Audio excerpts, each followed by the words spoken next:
Aurélie Blonde, Karine Vergnol. Et merci d'être avec nous, c'est la suite de Paris est à vous avec la page tendance consacrée aujourd'hui à la place d'Internet dans notre quotidien. On peut tout faire en un clic, gérer ses finances, sa paperasse, trouver un restaurant, réserver ses prochaines vacances, j'en passe, chaque problème a sa solution. On ne compte plus les sites web et les applications, on en parle donc avec nos invités. Sandra Wabian, bonjour. Bonjour.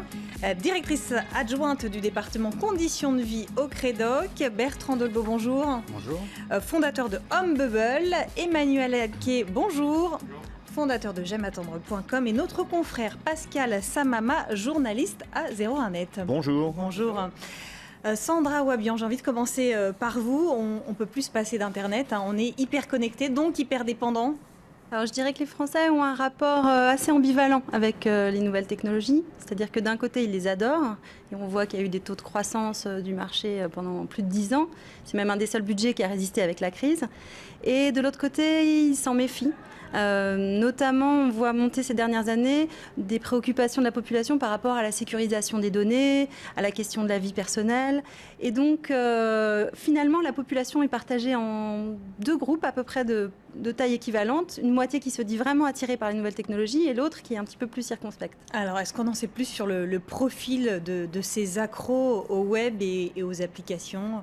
Alors, les plus technophiles, et ça depuis longtemps, sont évidemment les jeunes, je ne vous apprendrai rien, sauf que peut-être ça vient un petit peu modifier les rapports de génération, puisqu'avant les sachants étaient plutôt du côté des aînés, et qu'aujourd'hui ce sont les jeunes qui viennent expliquer à leurs grands-parents ou à leurs parents comment on s'approprie ces nouvelles technologies. Donc les jeunes, les diplômés du supérieur, également les gens qui habitent dans des grandes agglomérations, et puis la question des revenus reste encore aussi un point de fracture numérique. Est-ce qu'il y a une différence homme-femme également ? Alors, un petit peu. Les hommes sont toujours un petit peu plus technophiles que les femmes.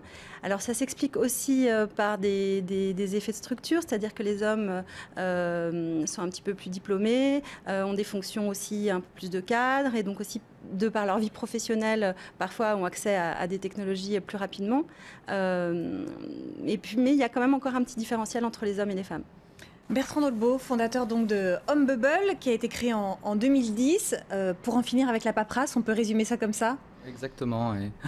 Oui, Homebubble, c'est donc un outil internet en fait pour aider les particuliers à gérer leur paperasse au quotidien. Ça permet notamment en fait de centraliser toutes les informations utiles dont on a besoin, que ce soit un numéro de client, une facture, un contrat, etc. au même endroit. Et puis grâce à Internet, donc c'est accessible à distance n'importe où. Donc si on a besoin de gérer un point administratif alors qu'on est au bureau, mais le papier il est resté chez soi, ben là il n'y a pas de problème parce qu'on l'a.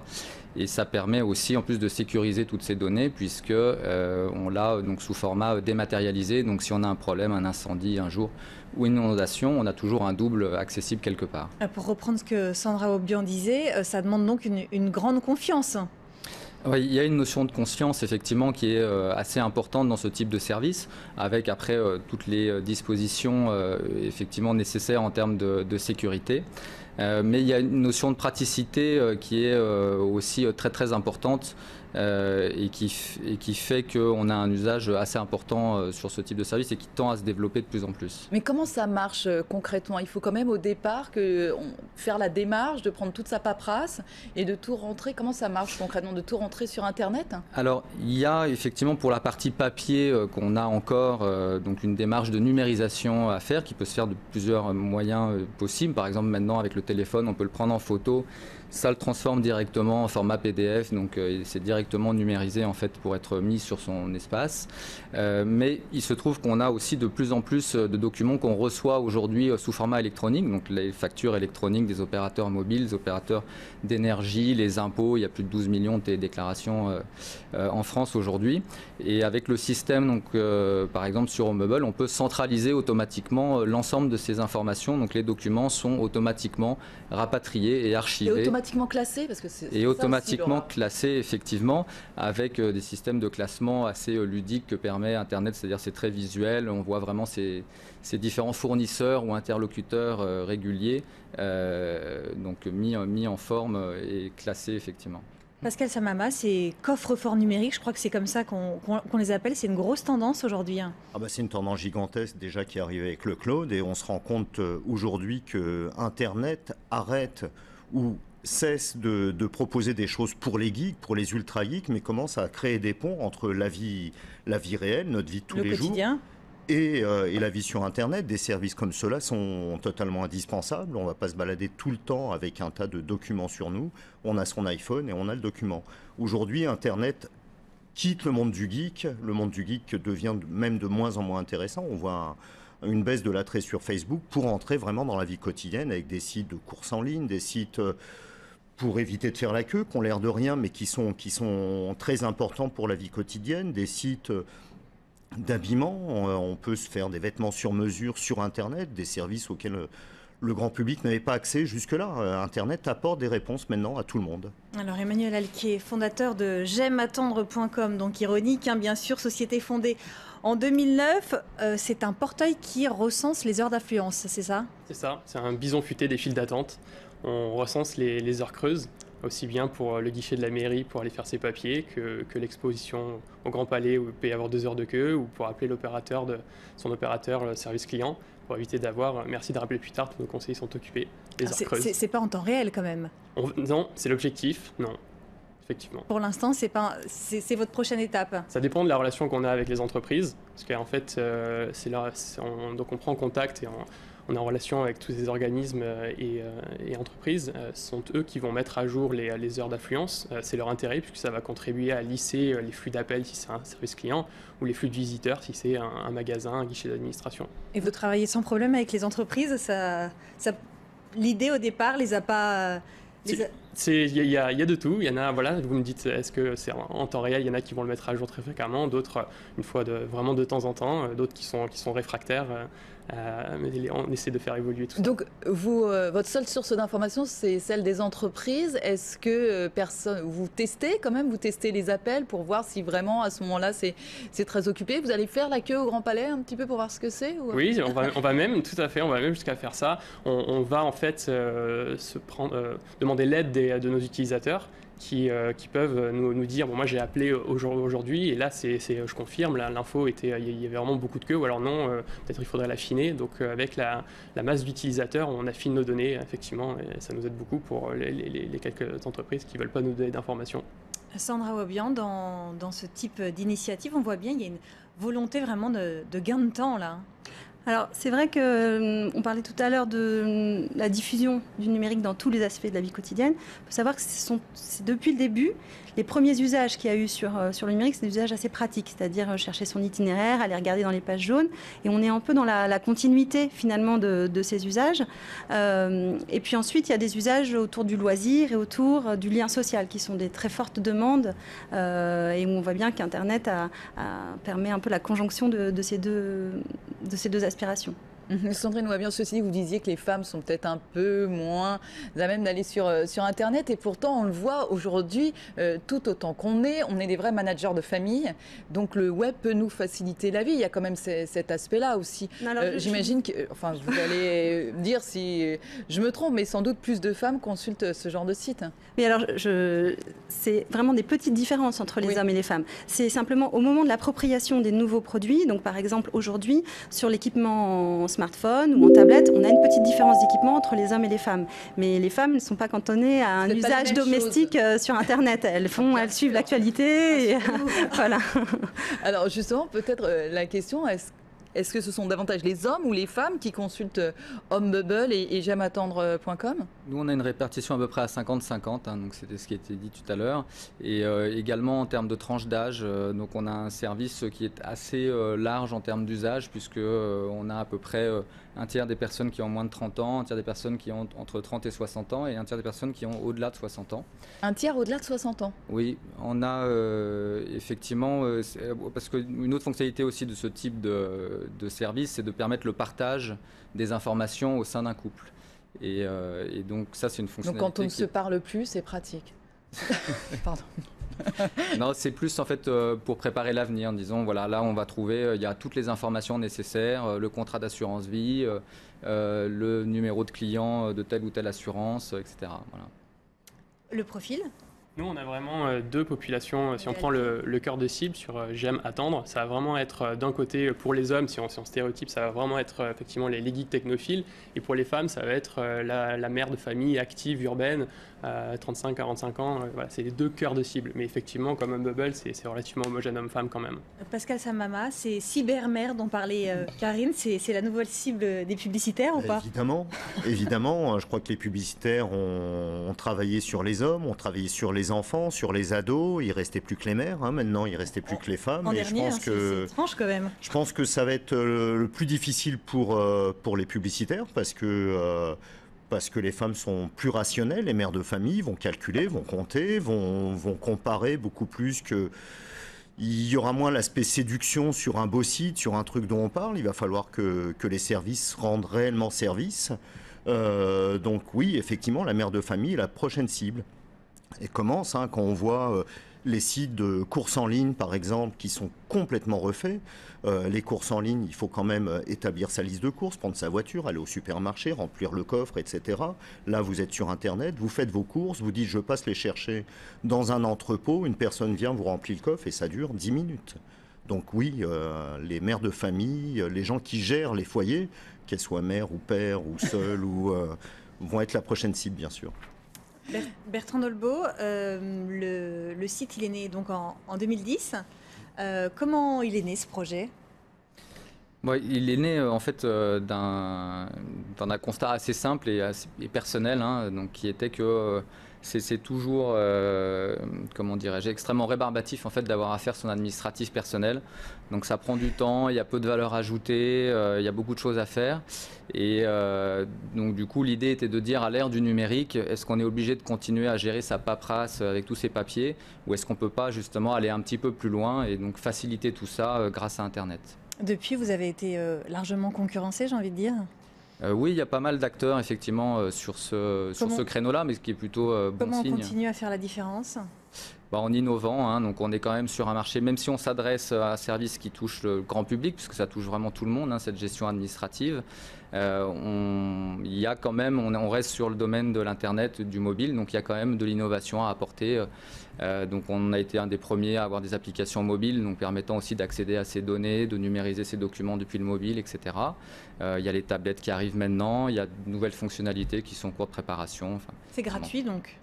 Il y a un modèle économique où donc il y a une grosse part qui est gratuite et puis quelques fonctionnalités supplémentaires qui sont payantes. Ceci dit, vous avez eu un prix, en tout cas vous avez été reconnu par le SFR Jeune Talent Startup, qui vous a peut-être un petit peu aidé et poussé un petit peu mis le pied à l'étrier, comme on dit. Oui, tout à fait. Donc SFR a monté effectivement un programme, donc SFR Jeune Talent, dont on a été lauréat en 2011. Voilà, et donc qui était une forme de reconnaissance en effet à la fois du domaine d'innovation sur lequel on était et puis de cet aspect foyer connecté, donc qui est une tendance que SFR suit aussi.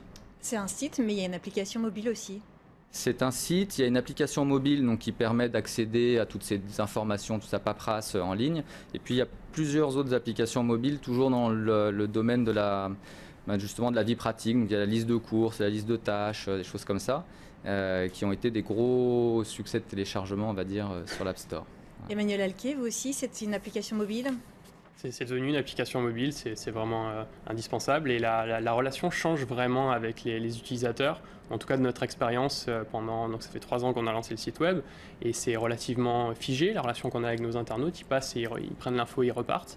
Avec le mobile, il y a beaucoup plus d'interactions, ils nous avertissent. C'est pour ça qu'on va vers... on les sollicite pour mettre à jour ces informations et ça change tout. Ça va vraiment enrichir notre site web. On a des dizaines de milliers de mairies, de magasins à référencer. On a besoin de leur aide aussi. Pascal Samama, le marché des applications mobiles, ça représente quoi aujourd'hui? Ça représente un marché titanesque. C'est des centaines de millions d'applications qui sont proposées aujourd'hui. Aujourd'hui, on ne peut plus avoir seulement un site. On sait que les gens sont mobiles. On sait qu'il est plus facile d'accéder à une application que de passer par un navigateur comme Firefox, Chrome, etc. Donc le marché des applications va devenir est devenu plutôt le principal vecteur de croissance de l'Internet. C'est les web apps, ce qu'on appelle les web apps, c'est-à-dire ces applications qui vous connectent sur le web, vont devenir l'élément déclencheur de toute cette économie. Mais j'ai l'impression qu'il y a beaucoup de choses. Alors là, il y a de très bonnes idées. Ça fait quand même 2-3 ans que vous êtes là, que vous êtes établi.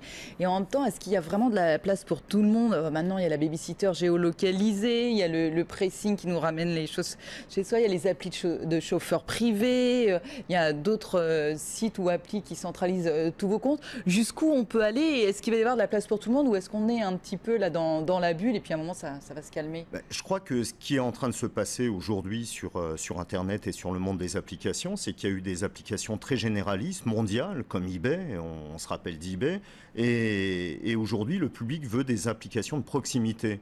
Oui, il va y avoir de plus en plus d'applications de proximité, mais c'est pas grave, elles vont concerner quelques centaines ou quelques milliers de clients. Est-ce qu'une entreprise a proposition de niche, quoi, comme on... Oui, exactement. On voit ça dans les réseaux sociaux. Les réseaux sociaux de niche explosent en ce moment et font du tort à des Facebook, quand même à des mastodontes de cette industrie. Et aujourd'hui, c'est les services de proximité qui vont de plus en plus déclencher. On voit par exemple dans les services de proximité, je parlais du Bon Coin, oui effectivement, on est près de chez soi, on va plus acheter un appareil à l'autre bout du monde, on l'achète à côté de chez soi, on rencontre son vendeur, il y a un passage du monde réel au monde virtuel sans arrêt. Sandra Webbian, vous le voyez ça aussi dans les études, cette volonté d'avoir ce besoin de services de proximité? Oui, c'est sûr qu'il y a un besoin et aussi une envie d'agir de manière plus locale, de pouvoir collaborer avec les personnes autour de soi. Ce que je voulais juste ajouter par rapport à tout à l'heure, c'est qu'on parlait des femmes, mais je pense que la prochaine cible, c'est surtout celle des seniors, puisque aujourd'hui, en termes d'attitude par rapport aux nouvelles technologies, ils ont beaucoup évolué et se situent à peu près dans la moyenne, et surtout les jeunes seniors, ceux qui ont à peu près entre 60 et 70 ans, et ils ont un fort pouvoir d'achat, une envie d'aller sur ces produits. Donc c'est aussi une cible potentielle importante en termes de technologie. Et notamment sur ces services de proximité également ou... Alors, on peut distinguer peut-être suivant les tranches d'âge, mais en tout cas, conceptuellement, on peut se dire qu'à partir de 70 ans, si les gens aujourd'hui sont très peu équipés, par contre, il y a un besoin très fort en termes locaux d'accompagnement, pouvoir substituer des services physiques où il faut se déplacer par des applications. Alors, la question, c'est comment ces cibles-là vont réussir à s'approprier les technologies et comment est-ce qu'on va les accompagner dans ces usages. Mais moi, j'ai une question, enfin, peut-être que beaucoup d'utilisateurs se posent. Il y a quand même toujours la question de la sécurisation des données. Alors, je sais que vous allez tous, en tout cas, tous les deux chez HomeBubble et chez j'aimeattendre.com, qu'il n'y a pas de souci, que tout est vraiment verrouillé, sécurisé. Mais je pense qu'il y a encore cette attente-là, cette crainte-là pour les utilisateurs.